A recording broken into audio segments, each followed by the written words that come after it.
صاحب میرے والد بھائی مشرک ہیں یا پیروں فقیروں سے مدد مانگتے ہیں, بات بات پر یا علی مدد کہتے ہیں, میں انہیں سمجھاتا ہوں کہ یہ شرک ہے, مشرک کی مغفرت نہیں ہوگی, مجھے کہتے ہیں جاؤ تم اپنا کام کرو. بھائی آپ نے سمجھا دیا, ابراہیم علیہ السلام اپنے والد کو کوئی نہیں سمجھا سکے, آپ کیسے سمجھا؟ آپ محبت سے سمجھاتے رہیں اور پیروں کی نفی کرتے رہیں.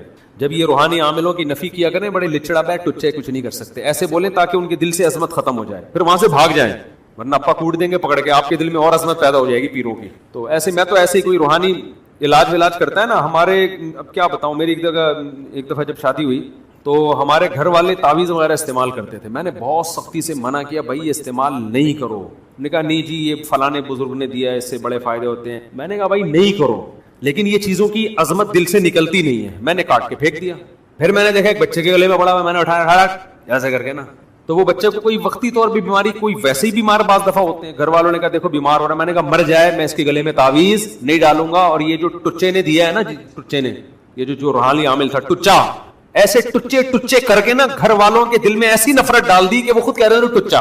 یہ دلائل سے سمجھانے والی چیزیں نہیں ہے, یہ دلائل سے سمجھائیں, ان کو ایسی ویلیو ختم کرو. ٹچا ہمارے بچوں کو ٹھیک کرے گا, سالہ اپنے بچوں کو تو 2 شادیاں تو کر نہیں سکتا تو ہے بھائی, تیرے میں اتنی تو ہمت ہے نہیں کہ تو 2 بیویاں رکھ کے دکھا دے, اور تو ہم 4 والوں کو سمجھا رہے بیٹھ کے. تو ایسے ٹچا کر کے نا ان کی ویلیو پبلک کے دلوں سے ختم کیا. لچڑ ہیں, ضعف الطالب والمطلوب. قرآن ان بتوں کے بارے میں کیا کہتا ہے, تمہاری طرح لچڑ ہیں, تم بھی لچڑ یہ بھی لچڑ, نہ تم اپنی بگڑی بنا سکتے اور یہ تو مسٹنڈے بیٹھے ہوئے ہیں. ایسے قرآن ان کی ویلیو ختم کرتا ہے. تو یہ روحانی عاملوں کی نا غیر ضروری عظمت دلوں میں بیٹھ جاتی ہے کہ یار یہ بڑے بھائی علوم, علم نہیں ان کے پاس, کیا ہے علوم. تو علوم ہے بھائی کون سے علوم ہے, کہہ رہے حضرت اتنی اوپر کی باتیں یہ کرتے نا, حصار اور پتہ نہیں کیا کیا ٹرم استعمال کرتے ہیں جو آپ نے کبھی سنی نہیں. آپ کہتے ہیں یار علوم ہے, وہ تو علوم ہے بھائی. بولا کرو ٹچا سالے تیرے میں دم ہے نا, بھی میں کچھ بولنے والا تھا, دم تیرے میں کہ بیچ میں کچھ لگ دیں آپ, یعنی وہ خود ہی فل ان دا بلینک. تو دم ہے نا, تو مجھ پہ جن چڑیل بھوت میں تو عاملوں سے کہتا ہوں یار تم ایک جن ہمارے پاس بھی تو بھیجو, کوئی جادو ہم پہ بھی تو کرو. ابے ٹچے تمہارے دم نہیں ہے تمہارے اندر, 1 لاکھ جنات جلا دیے, 1000 جنات جلا, تو میرا تو بگاڑنا ہے یار, کچھ بھی نہیں کر سکتے, یہ میں دم ہی نہیں ہے. یہ تو ہمارے محتاج ہیں, ہم ان کے پاس جاتے ہیں تو ان کی دکانیں چلتی ہیں, ہم علاج کرانا چھوڑ دیں, بھوکے مر جائیں, ننگے مر جائیں بیچارے. یہ سمجھتے ہو, اپنی عورتوں کو روکو, عورتیں بیوقوف بنتی ہیں ان کی باتوں میں, وہ فلانے جن کر دیا فلانے. ابھی کل کوئی آدمی اپنی بیچاری بہن کوئی نفسیاتی بیمار تھی, اس کو لے کر آ گیا کہ حضرت یہ اس کو وضو ہی کرتی رہتی ہے بیٹھ کے سارا دن, اور پتہ نہیں کیا کیا وہمیوں کے جو مسائل ہوتے ہیں. تو وہ روحانی عاملوں نے بولا اس پہ جن ہے. میں نے کہا وہ ٹچے کو میرے پاس لے کر آ, میں نے کہا اس کو نفسیاتی ڈاکٹر کو بتاؤ, وہ میڈیسن دے گا, دماغ کے کیمیکل بعض دفعہ سیٹنگ آؤٹ ہو جاتی, ٹھیک ہو جائے گی. یہ روحانی عاملوں کا کیس, کوئی بھی کیس روحانی عاملوں کا تو ویسے بھی نہیں ہوتا, لیکن ہمارے دیوبندی بھی اس میں ہیں, بریلوی بھی ہیں, اہل حدیث بھی ہیں, تبلیغی بھی ہیں, بزرگوں کے خلیفے بھی ہیں. لوگ کہتے ہیں اتنے بڑے بزرگ کے خلیفے. میں نے کہا بزرگ کے خلیفے کا کام تو لوگوں کو اللہ اللہ سکھانا ہوتا ہے, جن چڑیل بھوت بھگانا نہیں ہوتا. سمجھتے ہو کہ اتنے بڑے عالم. میں نے کہا عالم تو یہ دین قرآن و حدیث کا علم ہے, یہ جن چڑیل بھوت کا علم کیا ہوتا ہے, ہمیں تو نہیں ملتا کوئی قرآن و سنت میں جن چڑیل بھوت کا علم. تو صحابہ کے دور کے مشہور عامل کا نام بتاؤ. اچھا سعودی عرب میں یہ چیزیں بالکل بھی نہیں تھیں. سعودی عرب میں شارجہ میں نہ کسی پہ جن, نہ کسی پہ بھوت, نہ کسی پہ چڑیل. 20 سال لوگ جاب کر کے آئے ہیں, کوئی علوم والا آدمی ان کو وہاں نہیں ملا. علم والے ملے, علوم والا کوئی بھی نہیں ملا. جیسے یہاں آتا ہے تو پڑوسن پہ بھی جن چڑھا ہوا ہے, اس پہ جادو کیا ہوا ہے, جٹھانی نے یہ کیا ہوا ہے, نندوئی نے یہ کیا ہوا ہے, اور پتہ نہیں کیا کیا. اب سعودی عرب میں بھی جن چڑیل بھوت آنا شروع ہو گئے, کیونکہ یہاں سے عامل جا رہے ہیں اور ائمہ حرمین کو بیوقوف بنا رہے ہیں.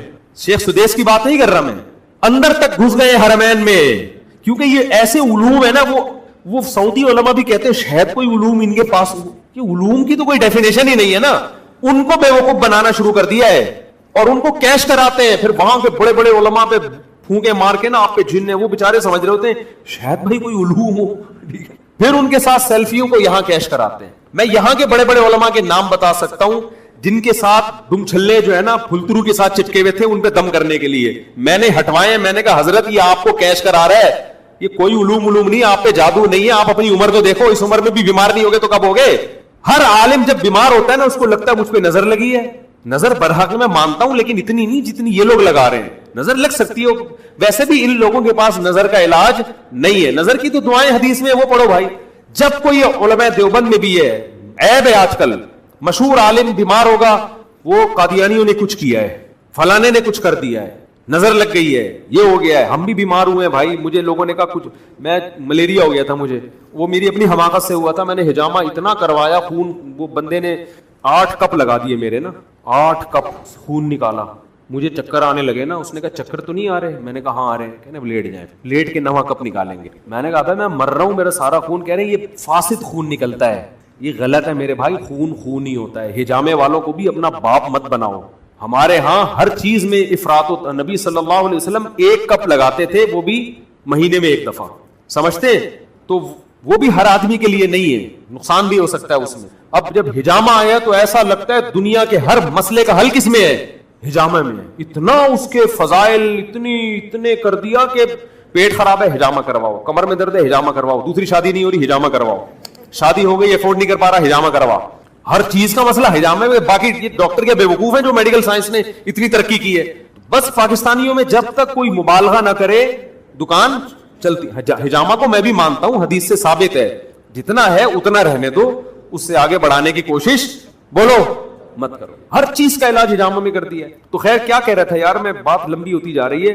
یہ کہاں سے آئی جلدی جلدی, یہ جمعے کے بعد کا ٹائم بہت اسپیڈ سے مجھے گزارنا پڑتا ہے, اس لیے میری زبان بہت تیز چل رہی ہوتی ہے. علوم جو ہے نا, علوم, تو یہ لوگ سعودی عرب میں جا کے وہاں سعودیوں کے بڑے بڑے پرہیزگار علماء کو انہوں نے الو بنانا الحمدللہ شروع کر دی. میں بتا رہا تھا یہاں ایک بہت بڑے عالم, 2-3 علماء کا واسطہ پڑا, ان کے ساتھ کوئی چپکا ہوا تھا پھلدرو. ان کو کوئی تکلیف تھی تو انہوں نے کہا جادو ہے, نظر ہے, تو وہ پھلدرو اس کی نظر اتار رہا ہے بیٹھ کے, اور وہ اپنے آپ کو پھلدرو دبا کے کیش کرا رہا ہے. لوگ کہہ رہے اتنے بڑے بزرگ کو جو دم کرے گا, ہاں ہاں کیا عظیم عالم ہوگا, اور وہ نوٹ چھاپنے کی مشین بنا ہوا ہے. سمجھتے ہو؟ اللہ کا شکر ہے ہمارے ساتھ کوئی ایسا پھلدرو نہیں ہے جو دم کر رہا ہو, دم کرے گا دما دم کر دے گا, ہم اس کا دفاع یہاں سے تو آئے گا ہمیں دم کرنے کے. تو بڑے علماء بیوقوف بن جاتے ہیں یار, میں حیران ہو رہا ہوں اس پہ. اتنے بڑے بڑے علماء کو خیال نہیں ہے کہ یہ آپ کو کیش کرا رہا ہے, آپ خود اپنے اوپر دم کر لو یار. آپ اس سے بڑے ہو, آپ تہجد گزار ہو, آپ نیک ہو, یہ پھلترو کیش کرا رہا ہے آپ کو, یہ آپ کے حصار توڑ رہا ہے. میں نام لے کے بتا سکتا ہوں لیکن وہ علماء ناراض ہوں گے ہمارا نام کیوں لے رہے ہو. تو اس لیے بھائی کسی عالم کے پاس کوئی دم درود والا نظر آئے نا, اس سے زیادہ ہوشیار رہو. سمجھتے ہو انہوں نے بڑے بڑے لوگوں کو بیوقوف بنایا, کوئی علوم ان کے پاس نہیں ہے. اگر خدا نخواستہ جن آ بھی گیا ہے تو آیت الکرسی پڑھو, مسجد کے امام سے بولو دم کر دے. مسجد کے امام سے جنات بہت ڈرتے ہیں, سمجھتے ہو, کیونکہ محلے میں اس کی ایک عزت ہوتی ہے. وہ اگر وہ امام ہی عامل بنا ہوا ہے پھر تو اس سے بھی نہیں دم کراؤ. نارمل امام ہو, تمیز سے چلتا ہو, نماز پڑھا کے پتلی گلی سے نکلتا ہو, یہ علوم نہیں ہو اس کے پاس. اگر وہ کہہ رہے میرے پاس علوم ہے اس کو بھی ہٹاؤ, بولے تو دباؤ یہاں سے. علوم والا امام نہ ہو, نارمل سادہ سمپل, جتنی ٹوٹا پھوٹا علم سب کے پاس ہوتا ہے اتنا ہی اس کے پاس بھی ہو. اس سے آیت الکرسی پڑھوا کے, سورہ فلق, سورہ ناس پڑھوا کے دم کرواؤ, انشاءاللہ فائدہ ہوگا. جنات ڈرتے ہیں. مجھے یاد ہے ایک دفعہ کسی پہ جن چڑھا ہوا تھا, وہ واقعی جن تھا, وہ تو 99% جن نہیں ہوتا, نفسیاتی کیس ہو. تو میں تو اس وقت مشہور بھی نہیں تھا, میں ادھر چلا گیا, وہ اتنا گھبرا رہا تھا, ایسے ایسے جن کانپ رہا تھا یوں کر, اور مجھے بول رہا تھا بھائی تو معاف کر دو مجھے, خدا کے لیے کیا کر دو. وہ جن تھا, واقعی سچی مچی کا جن تھا. مجھے کہہ رہا تھا کیا کرتے بھائی مجھے. اب میں کہتا میرے پاس دیکھا علوم, میں اگر 2 نمبری کرتا اپنے مریدوں کو لے جاتا, میں کہ دیکھ لیا جن مجھ سے ڈر رہا ہے, اس کو کہتے ہیں کیا ہے, علوم. تو وہ جو اہل خانہ تھے انہوں نے کہا کہ یہ تو بڑا کانپ رہا ہے آپ سے. میں نے کہا یہ کوئی علوم نہیں ہے, جنات, جس آدمی کا عام لوگوں کے دلوں پہ روب ہوتا ہے جنات کے دل پہ بھی ہوتا ہے. تو عام طور پر مشہور شخصیتوں سے جیسے عام لوگ تھوڑا سا ریزرو رہتے ہیں نا, ایک ہوتا ہے, کتنے لوگ ہمارے پاس آتے ہیں کہ روڑے مفتی صاحب وہی ہے جو فیس بک پہ اوڑے, یقین نہیں آ رہا, تھوڑا سا ایک روب ہوتا ہے. تو جنات بھی انسانوں سے ہی انسپائر ہوتے ہیں, ان کی عادتیں اکثر وہی ہوتی ہیں جو انسانوں کی ہوتی ہیں. تو وہ بھی تھوڑا گھبرا جاتے ہیں کہ یار یہ کوئی مشہور آدمی آ گیا ہے یا مسجد کا امام آ گیا ہے. تو وہ علوم نہیں ہوتے, وہ کوئی بھی چلا جائے مسجد کے امام کو لے جاؤ وہ اس سے بھی خوف کھاتے ہیں, داڑھی پگڑی والوں سے ویسے ہی خوف کھاتے ہیں جنات. تو ایک تقویٰ ہو نہ ہو لیکن جن تو یہ سمجھتا ہے نا کہ نیک آدمی ہے. تو میں یہ نہیں کہہ رہا کہ میں بہت پرہیزگار تھا جس سے ڈر رہا تھا, ہم کیا ہے وہ تو اللہ ہی جانے, برے بھی نہیں ہے کہ آپ سمجھے کہ پتہ نہیں کیا ہے. لیکن یہ کہ جنات ڈرتے ہیں. کوئی بھی داڑھی پگڑی ٹوپی باوضو طہارت میں رہنے والا آدمی ہوگا نا, جنات اس سے, اگر گٹکے والے کو لے جاؤ دم کرانے کے لیے, پان پک رہا ہے منہ سے چرس کی, تو جن باقی جنات کو بھی بلا لے گا, آ جا بھائی, ارے اس کے منہ سے عطر کی خوشبو آ رہی ہے, آ جا. تو کبھی گٹکے والے سے دم نہ کرائیں. طہارت کا اثر پڑتا ہے, جنات ان چیزوں سے ڈرتے ہیں, گھبراتے ہیں. علوم کسی کے باپ کے پاس بھی نہیں ہوتے, سمجھتے ہو, ہے ہی نہیں تو کہاں سے ہوں گے. یہ کوئی علوم ہی نہیں ہے, کوئی کتاب دکھاؤ, کوئی نصاب دکھاؤ, کچھ بھی نہیں ہے, ایسے بیکار کی باتیں. تو یہ عربوں کو بھی اب انہوں نے بیوقوف بنانا شروع کر دیا ہے. تو آپ کسی کی تصویر دیکھیں نا وہ فلاں عرب کے بڑے بزرگ کے ساتھ دم کرتے ہوئے، تو بولیں بھائی اس نے الو ان کو بھی بنا دی. تو عرب بھی ہماری طرح کے انسان ہیں، وہ بھی بیچارے آ جاتے ہیں باتوں میں. اب اہل حدیثوں نے بھی یہ کام شروع کر دیا. پہلے تو اہل حدیث بچتے تھے ان چیزوں سے، اب ان کے یہاں بھی یہ ماشاءاللہ ان میں بھی علوم پیدا ہو گئے ہیں. تو علامہ احتشام الہی ظہیر صاحب سے میں گزارش کروں گا خدا کے لیے آپ اہل حدیثوں کو روکو یار، کیا ڈرامے بازی شروع کر دی. بریلوی دیوبندی تو کر ہی رہے تھے، یہ لوگ بھی آ گئے ماشاءاللہ مارکیٹ میں دبا کے. کیا کسی کی مدد کے لیے کالا جادو کیا جا سکتا ہے؟ کالا جادو حرام ہے. حافظ ارمان انڈیا سے، میں ایک لڑکی سے محبت کرتا تھا اور یہ بات میں نے اپنے دوست کو بتائی اور چھوٹی سی بات پر اس نے یہ بات اس کے گھر پر بتا دی. تو مفتی صاحب اس کے بارے میں کچھ بتا دیں کہ یہ کیسا شخص ہے؟ پاگل آدمی ہے، آپ کے راز اس نے فاش کر دیا، غلط کیا اس نے، آئندہ اس پہ اعتماد نہ کریں. یہ ایسا شخص ہے. اور آپ کو بھی کیا کرنا ہے محبتوں کو بتا کے، جب آپ کا اس سے لڑکی سے لینا دینا کچھ نہیں ہے تو محبت ہو گئی نہیں ہوگی، کیا اس سے لینا دینا کیا؟ اب بے تکلف دوستوں میں آدمی اس طرح کی باتیں کر لیتا ہے، لیکن اس نے غلط کیا، آپ کا راز فاش کر دیا. میں نے اس سے ایک لڑکے کو مارنے کی قسم کھائی تھی، تو کیا آپ توبہ کر سکتے ہیں یا ماروں اسے؟ آپ نہیں مارو بھائی، ناجائز چیز پہ قسم کھائی ہے تو قسم توڑنا لازم ہے. باقی آپ نے اگر ٹائم متعین کیا تھا کہ اتنے دن کے اندر اندر ماروں گا اس کو، تو پھر جب اتنے دن گزر جائیں اور نہیں مارے تو قسم کا کفارہ ادا کریں اور مارے نہیں. اور اگر ایسے ہی کہا تھا میں اس کو نہیں ماروں گا، کوئی ٹائم متعین نہیں کیا تھا، تو پھر قسم ٹوٹے گی آپ کی موت کے وقت یا اس کی موت کے وقت، کیونکہ اس وقت پھر قسم کا یعنی امکان ہی ختم ہو جائے گا نا. تو پھر آپ نے وصیت کرنی ہے کہ میں نے چونکہ قسم کھائی تھی اس کو ماروں گا اور شریعت نے مارنے کو ناجائز قرار دیا ہے، تو میرے مرنے کے بعد میرے مال میں سے قسم کا کفارہ ادا کیا جائے، کیونکہ مرنے کے بعد قسم ٹوٹے گی. ملازمت کی جگہ پر وضو کرتے ہوئے کیا رائٹ فٹ یعنی دایاں پاؤں پہلے دھو کر پھر پیپر ٹاول سے خشک کر کے موزے پہن لیے جائیں اور پھر جوتا پہن لیا جائے اور اس کے بعد یہی کام لیفٹ فٹ کے ساتھ کیا جائے؟ کہ ایسا کرنا جائز ہے؟ جائز ہے بھائی، اس میں کوئی حرج نہیں ہے. نبی صلی اللہ علیہ وسلم کی والدہ کا نام آمنہ تھا یا آمنہ؟ آمنہ تھا، میم کے نیچے زیر، سیدہ آمنہ. قبرستان میں بورنگ کروا کر پانی نکالنا کیسا ہے؟ جائز ہے. میرے شوہر نے مجھے زبردستی میری نند کے گھر ان کا کام کرنے کے لیے رکھا ہوا ہے، ان کے یہاں ڈیلیوری ہے اور میں نہیں رہنا چاہتی، مجھے بتائیے میں کیا کروں؟ کر لیں، نند کے کام آ جائیں، وہ بھی رشتہ دار ہے، کل وہ بھی آپ کے کام آ جائے گی. ریلیشن بنانے کے لیے ایک دوسرے کی خدمتیں کرنی پڑتی ہیں، اور ایسے موقع پہ تو خواتین ہی کام آتی ہیں نا. جب ڈیلیوری ہوتی ہے تو ساری خاندان کی خواتین ہی اس عورت کو سنبھالتی ہیں جس کے بچہ پیدا ہونے والا ہے. اس کے یہ تو اخلاقیات کا تقاضا ہے. تو اگر آپ کے شوہر نے کہا ہے تو آپ کر لیں، بلا وجہ کی خامخواہ کی مخالفت نہ کریں. ہاں کوئی ایسا کام لگا دیا جو بہت ہی زیادہ سخت ہے، بہت ہی زیادہ ٹینشن والا کام ہے، تو الگ بات ہے کہ شوہر کے لیے جائز نہیں ہے کہ بیوی پہ اس کی حیثیت سے زیادہ ذمہ داری ڈالے. لیکن نارملی خاندانی لوگوں میں سب ایسے موقع پہ ایک دوسرے کی مدد کرتے ہیں، کرنی چاہیے. آدھے پاگل کے بارے میں کیا حکم ہے شریعت میں؟ کیا وہ جنت میں جائے گا؟ جب کوئی پاگل جتنا پاگل ہوتا ہے تو اسی حساب سے احکام کا مکلف ہوتا ہے. آدھا پاگل کیا ہوتا ہے مجھے نہیں پتا. خیر، جب وہ اس کا دماغ کام کر رہا ہوتا ہے تو پھر شریعت کے حکام کا وہ مکلف ہوتا ہے، اور جس وقت دماغ کام نہیں کر رہا تو وہ مرفوع القلم ہے، اس وقت کے بارے میں اس سے حساب نہیں ہوگا. تو اگر جب دماغ کام کر رہا تھا اس وقت اگر وہ گناہ کرتا ہے تو پھر اس سے حساب و کتاب ہوگا. زکوٰۃ کے طور پر صرف نقد رقم ہی دی جا سکتی ہے یا سامان چیزیں وغیرہ بھی دے سکتے ہیں؟ چیزوں کی قیمت خرید کا اعتبار ہوگا یا قیمت فروخت کا؟ چیزیں بھی دے سکتے ہیں اور قیمت فروخت کا اعتبار ہوگا. جو چیز دے رہے ہیں دیکھا جائے گا یہ چیز اگر ابھی مارکیٹ میں بیچوں تو کتنے کی بکے گی. میاں بیوی آپس میں اگر طلاق کی باتیں کریں، بیوی کو طلاق کے بارے میں سمجھانے کے لیے، تو کیا ایسے طلاق ہو جاتی ہے؟ میں بہت پریشان ہوں. نہیں جی، ایسے طلاق نہیں ہوتی. طلاق کے 3 سال بعد دوبارہ اسی آدمی سے نکاح کر کے ساتھ رہ سکتے ہیں؟ اگر 3 طلاقیں دی تھیں تو پھر نہیں رہ سکتے، اگر 3 سے کم دی تھیں تو رہ سکتے ہیں. وتر کی تیسری رکعت میں سورت پڑھنے کے بعد درود شریف پڑھ سکتے ہیں؟ وتر کی تیسری رکعت میں دعائے قنوت پڑھنا سنت مؤکدہ ہے. سنت مؤکدہ کا مطلب ہے کہ اس کو چھوڑ دینا حرج ہے، گناہ کا ذریعہ بن سکتی ہے یہ چیز، اس کی شریعت میں تاکید ہے. وتر کی تیسری رکعت میں سورت پڑھنے کے بعد درود شریف پڑھ سکتے ہیں. وتر کی تیسری رکعت میں دعائے قنوت پڑھنا سنت مؤکدہ ہے، سنت مؤکدہ کو چھوڑنا ٹھیک نہیں ہے، تو اس لیے دعائے قنوت سیکھیں. ہاں جب تک نہیں سیکھ پاتے یا مشکل ہو رہا ہے، بہت بعض لوگوں کی بڑی عمر ہو جاتی ہے پھر ان کی زبان پہ الفاظ ہی نہیں چڑھتے، تو پھر کوئی بھی دعا پڑھ سکتے ہیں. تو چونکہ درود شریف بھی ایک دعا ہے تو وہ بھی پڑھ سکتے ہیں. اگر جماعت سے نماز پڑھتے ہوئے بیچ میں وضو ٹوٹ جائے تو باہر کیسے نکلیں؟ پیچھے کافی لوگ ہوتے ہیں، ان کی نماز میں خلل آئے گا. کوئی بات نہیں، آنے دیں خلل، آپ نکل جائیں، کھڑے رہنا وہاں جائز نہیں ہے. کیا زکوٰۃ ایڈوانس میں دے سکتے ہیں؟ جی ہاں، ایڈوانس میں زکوٰۃ دے سکتے ہیں. جس نے سوال پوچھا ہے جی مفتی صاحب ہمارے جو ہمارے موبائل میں قرآن پاک ہوتا ہے پھر ہم اسے واش روم بھی لے کر جاتے ہیں تو اس سے بے ادبی تو نہیں ہوتی؟